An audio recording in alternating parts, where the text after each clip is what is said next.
गोवर्धन में लगने वाले राज्य के बुढ़िया पूर्णिमा को लेकर व्यवस्थाएं पूर्ण कर ली गई है। मुख्य सचिव, डीजीपी व कैबिनेट मंत्री अधिकारियों के साथ बैठक ले चुके हैं। मथुरा के जिला अधिकारी शैलेंद्र कुमार सिंह ने अब तक की गई तैयारियों के विषय में जानकारी दी। जिला अधिकारी शैलेंद्र कुमार सिंह ने जानकारी देते हुए बताया कि मेले में आने वाले करोड़ों श्रद्धालुओं की संख्या को देखते हुए 1100 अतिरिक्त बस मंगाई गई। ट्रेनों का भी अतिरिक्त संचालन किया जाएगा। इसी के साथ मेला परिसर क्षेत्र में 60 पार्किंग की व्यवस्था भी की गई है। पूरे मेले परिसर को सीसीटीवी कैमरों से लैस किया गया, तो वहीं दूसरी ओर पूरे मेला परिसर को 21 जोन और 62 सेक्टर में बांटा गया है, जिसमें मजिस्ट्रेट, मेडिकल टीम, बिजली विभाग की टीम तैनात रहेगी।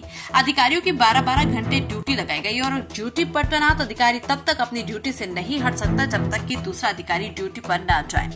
इसके अलावा अति संवेदनशील स्थल जैसे राधाकुंड, मुखारविंद और दान घाटी पर जहां भीड़ का दबाव अधिक रहता है, यहाँ पर विशेष व्यवस्था की गई है और पुलिस फोर्स की तैनाती की गई है। दान घाटी व अन्य कुंडों पर चारों तरफ बैरिकेडिंग लगाई गई है। गोताखोर तैनात किए गए हैं और एक कंट्रोल रूम बनाया गया है, जो पूरे मेला परिसर पर बारीकी से नजर बनाए रखेगा। यूपी क्राइम के लिए सौरभ की रिपोर्ट। देखिए, मुड़िया पूर्णिमा मेले को लेकर के हम लोगों ने कई राउंड बैठकें की है। एक राउंड माननीय मंत्री जी की अध्यक्षता में बैठक हो चुकी है, इसमें सभी हमारे जनप्रतिनिधि भी वहाँ के उपस्थित थे। उसके अलावा कल माननीय मुख्य सचिव महोदय ने भी मुड़िया पूर्णिमा के मेले की तैयारियों की समीक्षा करी है।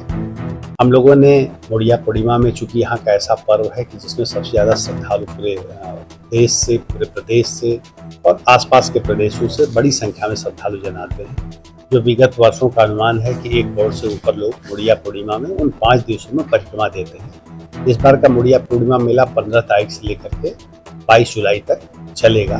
7 दिन, लगभग 6-7 दिन चलता है, जिसमें चतुर्दशी और जो पूर्णिमा का दिन होता है वो सबसे ज़्यादा भीड़ वाला दिवस होता है, इसमें सबसे ज़्यादा श्रद्धालु जन आते हैं। तो श्रद्धालु जन के आने के लिए 2 साधनों से श्रद्धालु जन सामान्यतः आते हैं। कुछ लोग अपने साधनों से आते हैं और कुछ लोग जो पब्लिक साधन है, जैसे ट्रेन है, रेल है, बस है, उसके माध्यम से आते हैं। तो जो रेल या बसों के माध्यम से आएंगे उनके लिए हम लोगों ने बसें लगाई। 1100 बसें हम लोगों ने मुड़िया पूर्णिमा के लिए, केवल मुड़िया पूर्णिमा मेले के लिए लगाई हैं, जो सर्किल में चलती रहेंगी और लगातार जो भी श्रद्धालु यहाँ से जिस स्थान से जाना चाहेंगे वहाँ गोवर्धन तक जाएंगे और अपने गंतव्य स्थान पर उतर जाएंगे। जो बसों, ट्रेन से लोग आएंगे, ट्रेन पे भी रेलवे स्टेशन पर, गोवर्धन रेलवे स्टेशन पर और जो मथुरा कैंट रेलवे स्टेशन है, दोनों जगहों पे हमारी बसें रहेंगी, हमारी मेडिकल की टीम रहेगी, हमारे मजिस्ट्रेट्स रहेंगे, जो व्यवस्थाओं को समन्वय करेंगे।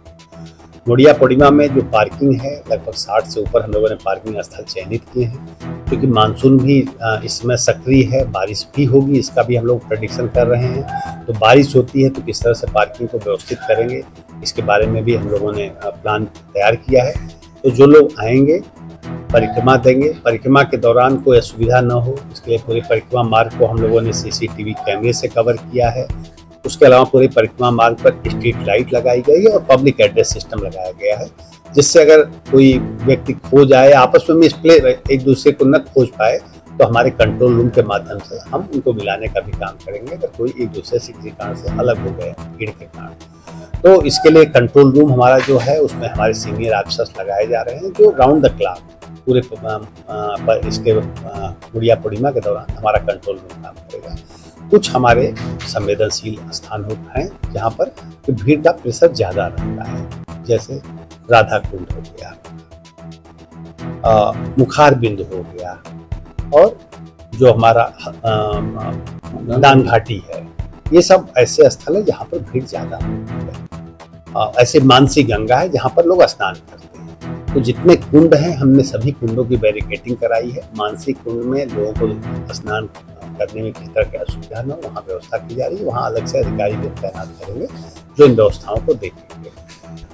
12-12 घंटे के अधिकारियों की ड्यूटी लगाई जा रही है और उनको निर्देश दिए गए हैं कि जब तक उनका प्रतिस्थानी ना आ जाए ड्यूटी नहीं छोड़ेंगे, और उनकी ऑलरेडी ब्रीफिंग भी हम लोग कर चुके हैं और उनको अलग अलग जोन बांट दिया है। 21 जोन और 62 सेक्टर में हमने पूरे मेला क्षेत्र को बांटा है। उन सेक्टर्स में, उन जोन में बिजली विभाग के लोग भी रहेंगे, सफाई के भी रहेंगे, हेल्थ डिपार्टमेंट के भी रहेंगे और मजिस्ट्रेट और पुलिस के लोग भी रहेंगे कि किसी भी तरह के किसी को सहयोग की जरूरत होती है तो सहयोग करेंगे। और मुझे उम्मीद है कि हम लोग जो तैयारियां कर रहे हैं उसमें मेले को हम बेहतर ढंग से आयोजित कराएंगे और लोगों को जो यहाँ आ रहे हैं श्रद्धालुजन उनको सही तरह की सुविधा देंगे। सर, नए बस स्टैंड के सामने जहाँ से बसें जाती हैं यात्रियों को लेकर, वहाँ के हालात इतने खराब है कि लोगों को निकलने में काफ़ी समस्या हो रही है और जो यात्री इस समय आ रहे हैं उनका ये कहना है कि यहाँ जैसी हालत शायद कहीं नहीं है। देखिए, जहाँ तक मुड़िया पूर्णिमा के मेले की बात है,